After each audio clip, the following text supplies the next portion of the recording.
Hello everybody, I am Jay Shady. You are listening to the Voice of Reason. So today is my birthday, guys. Happy birthday to this guy, turning 23. That's why I'm repping the Jordan jersey. 23 years old. But I'm going to do this review because I'm nice. Party didn't start yet, so I figure, I haven't done some things that I said I was going to do lately on this channel. So I'll do this review on my birthday. Birthday review.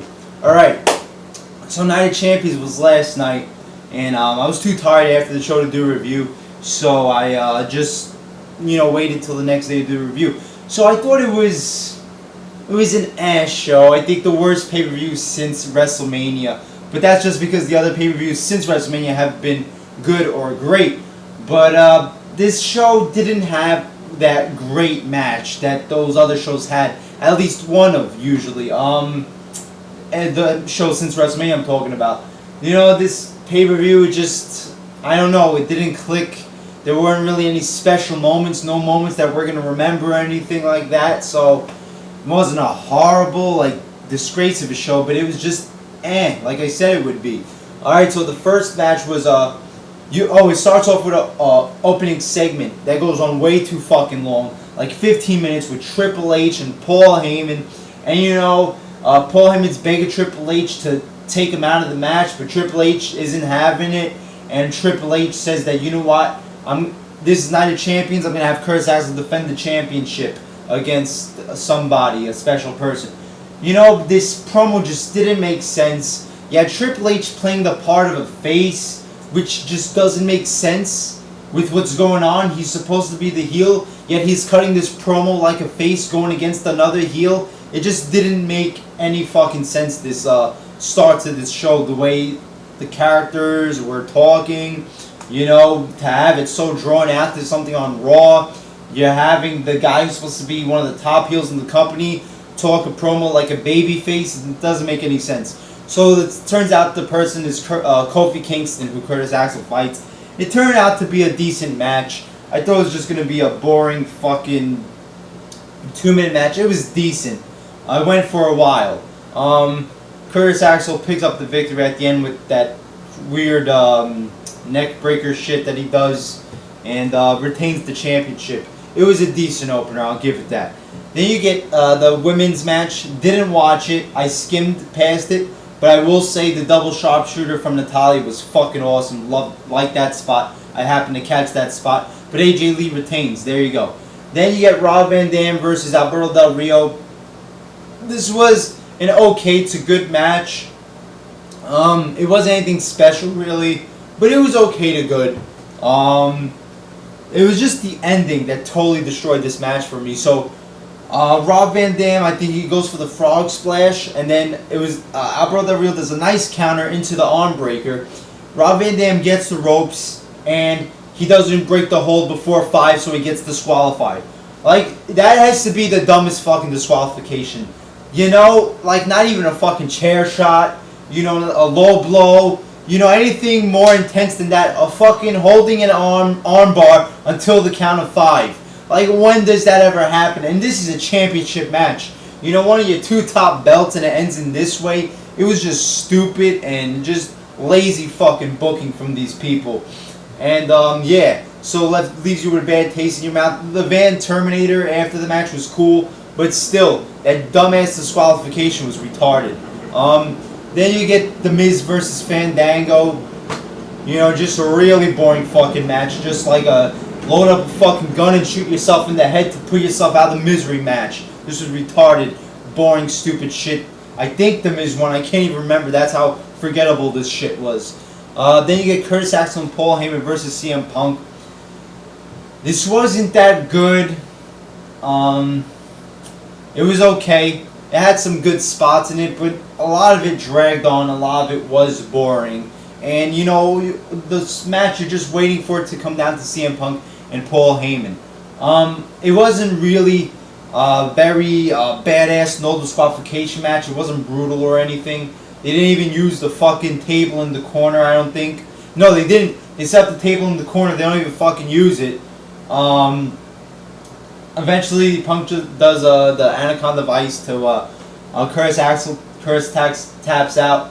Paul Heyman gets in the ring. CM Punk starts going after him, and then he's about to do some fucking shit to him, and then out of nowhere, Ryback spears fucking CM Punk through the table, and Paul Heyman gets the victory with Ryback's help.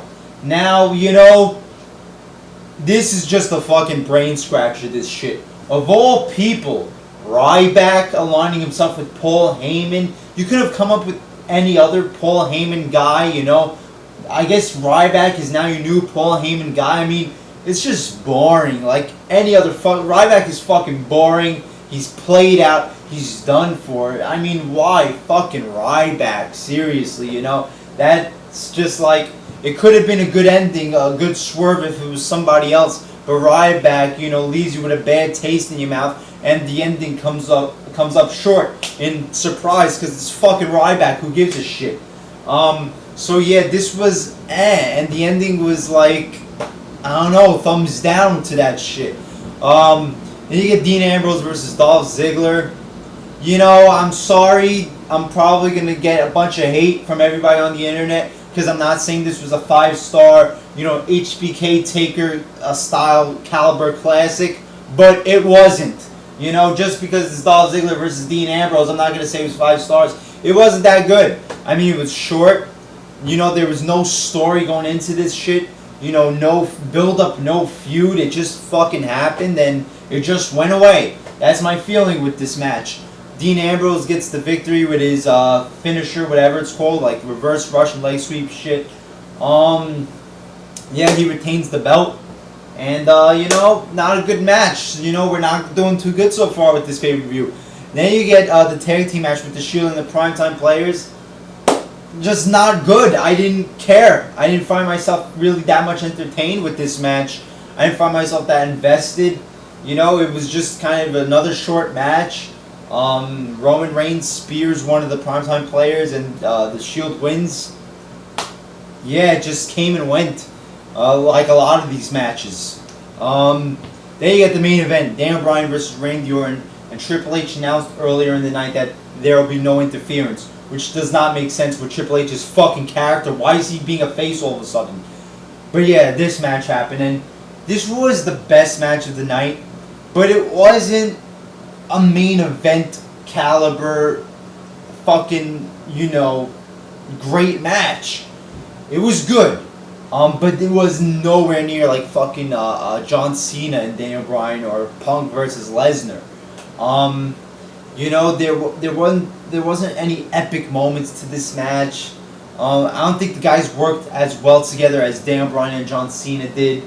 Yeah, there you go. John Cena had a better match than Randy Orton did with Daniel Bryan. So, yeah, there you go. Me saying something positive about John Cena. But, the thing to this match was the ending. Now, Daniel Bryan gets the Shining Wizard shit and gets the victory. But I don't know if it was just me, but that shit kind of looked like a fast count to me. Like a purposefully fast count. You had the referee get knocked out. The guy with the white hair, the older guy. He gets knocked out. He comes back in later on and does the fast count. Now, you know, that does let us see where they're going with this. But the thing to me is that they didn't even play it up that it was a fast count on commentary. They were just celebrating as if Dan Bryan won straight up clean.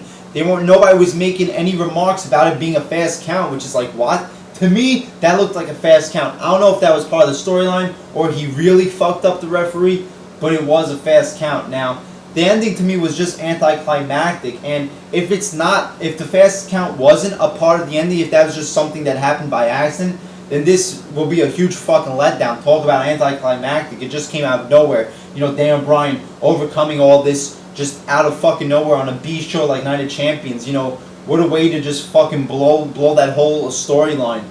But I have a feeling the fast count is part of the storyline, and we'll see where they go with it from there. Hopefully that doesn't mean like, you know, Triple H screwed Randy Orton and now they're going to do a double turn where Daniel Bryan becomes Triple H's pet and he's the heel and Randy Orton is the face, because fucking God forbid they do that shit. All of us fans would blow our fucking brains out because, you know, we want to cheer for Daniel Bryan and they're going to try to make Randy Orton the fucking guy to cheer for. Fuck that shit. So we'll see where they go with this shit on tonight's Raw. Which I won't be watching because it's my birthday, so don't expect a review. But yeah, there's your show. It was like in the middle, mediocre show. You know, no really epic moments. The main event didn't really perform like a great main event. The ending was just like, what? Anticlimactic.